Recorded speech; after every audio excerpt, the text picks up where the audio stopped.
जय हिंद दोस्तों। आज हम लोग प्रतिलोम त्रिकोणमिति अनुपात और चतुर्थांश में उनकी क्या पोजीशन होती है इनके बारे में चर्चा करेंगे।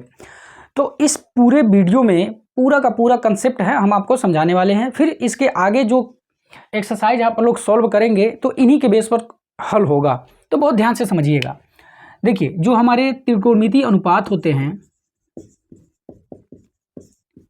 त्रिकोणमिति अनुपात,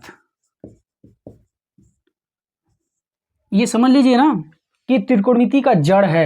जब तक आप इसको जानेंगे नहीं ना, तब तक आप त्रिकोणमिति में आगे बढ़ ही नहीं पाएंगे, इसलिए बहुत ही ध्यान से समझिएगा।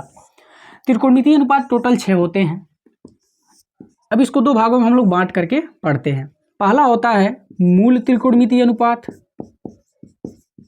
मूल त्रिकोणमिति, जो पहला शुरू का 3 है और बाद का जो 3 है, तो मूल त्रिकोणमिति अनुपात,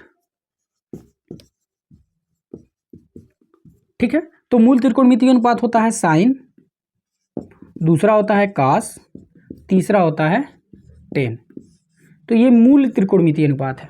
और यहाँ पे क्या है, व्युत्क्रम वाला, व्युत्क्रम त्रिकोणमिति अनुपात, ठीक ना।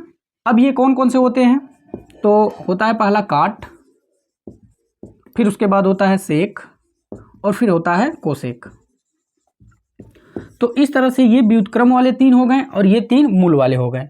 अब इन तीनों, इसको और इस तीनों को मिला करके टोटल हम कह देते हैं कि टोटल का टोटल 6 त्रिकोणमिति अनुपात होते हैं। आई बात समझ में।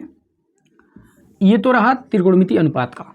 अब सबसे जो इंपॉर्टेंट है ना, चतुर्थांश में इनकी चिन्ह क्या होती हैं, ये समझना बहुत जरूरी है। तो इसके लिए देखिए एक ट्रिक है, हम ट्रिक यहाँ पे बता दे रहे हैं। ASTC। अब यहाँ पे देखिए ASTC में ये A पहले स्थान पर है, S दूसरे स्थान पर, T तीसरे स्थान पर, C चौथे स्थान पर। तो ये पहले स्थान पर है इसलिए ये फर्स्ट क्वाड्रेंट को रिप्रेजेंट करता है। ये दूसरे स्थान पर है तो ये किस चीज़ को रिप्रेजेंट करता है, यह सेकेंड क्वाड्रेंट को रिप्रेजेंट करता है। और T तीसरे क्वाड्रेंट को यानी कि तीसरे चतुर्थांश को रिप्रेजेंट करता है। और ये जो C है ये चौथे चतुर्थांश को रिप्रेजेंट करता है, ठीक है। अब थोड़ा सा इसका मीनिंग समझते हैं। A मतलब होता है आल, आल मतलब सभी, ये तीनों और ये तीनों यानी कि 6। S का मतलब होता है साइन, और यहाँ पे T का मतलब होता है 10, और C का मतलब होता है कास। और इनके साथ साथ इनके जो अपोजिट वाले होते हैं, देखिए ये साइन है ना, साइन का अपोजिट कोसेक होता है। यहाँ पे कास है ना, कास का अपोजिट सेक होता है। यहाँ पे 10 है तो 10 का अपोजिट काट होता है। अब जब हमने यहाँ पे साइन लिया तो इसका अपोजिट भी ले लेंगे, और इसका अपोजिट होता है कोसेक। यहाँ पे 10 लिए हैं तो 10 का अपोजिट होता है कॉट। यहाँ पे कॉस लिए हैं तो कास का अपोजिट होता है सेक। इसका मतलब ये हुआ कि पहले चतुर्थांश में जितने भी त्रिकोणमिति अनुपात होते हैं सभी के सभी प्लस में होते हैं। दूसरे चतुर्थांश में जितने भी त्रिकोणमिति ये साइन और कोसेक हैं, इनको छोड़ करके बाकी के जितने होते हैं वो सभी के सभी माइनस में होते हैं, और ये जो साइन वाला होता है ये केवल प्लस वाला होता है, ठीक है। यानी कि यहाँ पे हम जितने भी लिखे हैं ना, वो कौन सा वाला लिखे हैं, तो यहाँ पे केवल पॉजिटिव वाला लिखे हैं। अब जो इनके अलावा रहेगा वो सब के सब नेगेटिव आ जाएगा। तो दूसरे चतुर्थांश में केवल साइन और साइन का अपोजिट मतलब उल्टा वाला कोसेक, ये दोनों प्लस में होते हैं सेकंड चतुर्थांश में, बाकी सभी के सभी माइनस में होते हैं। तीसरे चतुर्थांश में केवल 10 और 10 का उल्टा काट, ये दोनों प्लस में होते हैं, बाकी के जो 4 बच रहे हैं वो सब के सब माइनस में होते हैं। चौथे वाले चतुर्थांश में C मतलब कास, कास का उल्टा सेक, यानी कि चौथे चतुर्थांश में कास और कास का उल्टा सेक, यही बस दोनों प्लस में होते हैं, बाकी सभी के सभी माइनस में होते हैं। तो हम यहाँ पे पूरा का पूरा डिटेल आपको समझा देते हैं। ये होता है प्रथम चतुर्थांश, ये होता है सेकंड चतुर्थांश। तो इस तरह से ये चाहे तो आप छोटा सा, बस देखिए छोटा सा कंसेप्ट है, इतना आप याद रखेंगे आराम से पूरा का पूरा हो जाएगा। अब यहाँ पे इतना हमने सूक्ष्मतम रूप में बता दिया, अब यहाँ पे पूरा का पूरा डिटेल में बताते हैं। देखिए ये थर्ड चतुर्थांश है और ये फोर्थ है। तो पहले चतुर्थांश में साइन मतलब A है ना, A मतलब आल, तो आल में कौन कौन से आ जाएंगे, सभी आ जाएंगे, साइन, कास, 10, काट, सेक, कोसेक। तो इसमें सभी के सभी प्लस होते हैं। दूसरे वाले चतुर्थांश में साइन, साइन का उल्टा कोसेक, ये बस यही प्लस में होते हैं, बाकी सभी माइनस में होते हैं। तो बाकी के जो बचे यानी कि कास बचा, 10 बचा, काट बचा और सेक बचा, ये सभी के सभी क्या होते हैं, सेकंड चतुर्थांश में माइनस होते हैं। जब क्वेश्चन सॉल्व करेंगे तो ये आपको स्पष्ट हो जाएगा।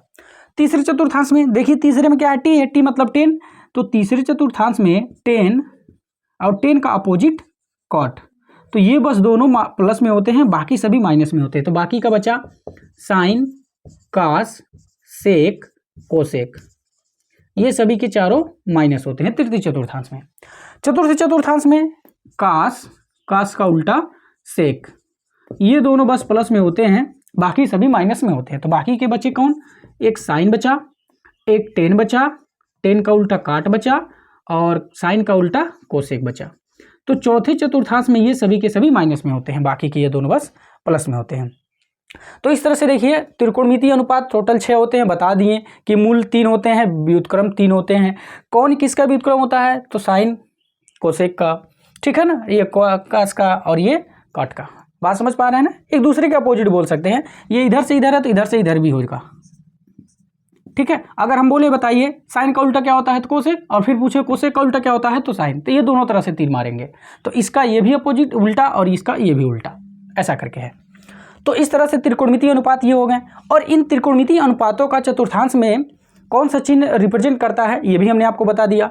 तो ये रहा सूक्ष्मतम रूप, ASTC से याद कर सकते हैं, और जब ASTC वाला याद हो जाएगा, मतलब ये तो छोटा वाला है, आराम से याद हो जाएगा, और इसको हमने पूरा का पूरा विस्तारित रूप में यहाँ पे समझा दिया चतुर्थांश में, ठीक। अब यहाँ पे एक चीज़ और बता दें, ये है 0 अंश वाला, ये होता है 90 अंश वाला, ये होता है 180 अंश का, और ये होता है 270 अंश का, और फिर ऐसे ही एक राउंड पूरा कर लेता है तो ये हो जाता है 360 अंश का, ठीक है। अब यहाँ पे बहुत सारे फार्मूले हम लोग अगले वाले लेक्चर में देखेंगे कि कैसे जो लिखते हैं ना आप, साइन 90 माइनस थीटा, कास 90 माइनस थीटा, ये सब होता है ना, ये सब इसी चतुर्थांश से डिसाइड होता है, और इसी चतुर्थांश के बेस पर हम आपको समझाएंगे जितने की त्रिकोणमितीय अनुपात है ना टोटल, वो सब हम आपको समझाने वाले हैं इसी चतुर्थांश के अनुसार, और इन्हीं सब चिन्हों के अनुसार, यही ASTC के अनुसार। तो याद रखिएगा ये ASTC, और इस वाले प्रश्नावली 3.3 में भी जितना क्वेश्चन है लगभग वो सब इसी के बेस पर होगा। अगर ये चिन्ह आप नहीं जानेंगे तो क्वेश्चन सॉल्व ही नहीं कर पाएंगे, ठीक है ना। तो आराम से इस लेक्चर को 1 से 2 बार देख लीजिए, इसका नोट्स बढ़िया से कंप्लीट कर लीजिए, और आगे जब हम क्वेश्चंस कराएंगे तो उस क्वेश्चंस को करते रहिएगा और अपने मन से भी करते रहिएगा, क्वेश्चन कभी फंसेगा ही नहीं।